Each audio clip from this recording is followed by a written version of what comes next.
it's quite hard to control draft beer in Kenya. I think in Africa in general, it's nowhere near as common as it would be back home, where it's obviously the default way to serve beer in trade.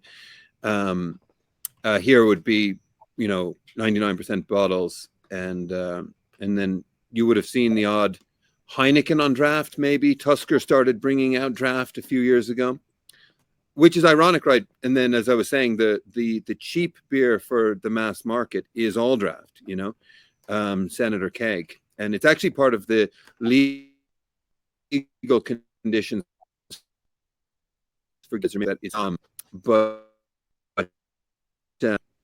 tap systems into bar. Obviously, then we have to put in the tap systems in the bars, and you can't just sell kegs, so there's a bit more of a capex component to it, and we found it very difficult with the gas. The other thing that I learned the hard way is that, like, when you're in Ireland and you get gas, for the bar, for the taps, it's a blend of CO2 and nitrogen, and we can't get that blend here. Apparently, it's I don't know. Don't ask me why you can't get it, but you can't get it. And it costs a lot of money to get a machine that can actually blend them in a stable manner.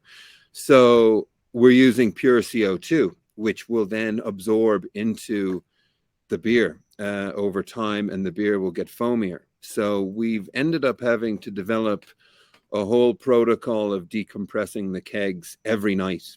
The bartenders have a whole kind of system that they follow so that the beer doesn't end up getting overcarbonated after a couple of days.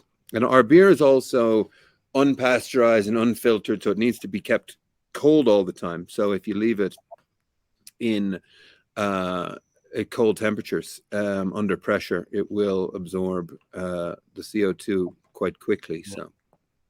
So that the temperature then, I guess, is also, like you said, apart from that, I mean, temperature just on keeping your beers fresh, especially, IPAs and that. Is that a big problem, or does everybody have cooling systems? Just even for bottles? No. Even with the bottles, we almost always have to put in a fridge. It's not that they don't have a fridge.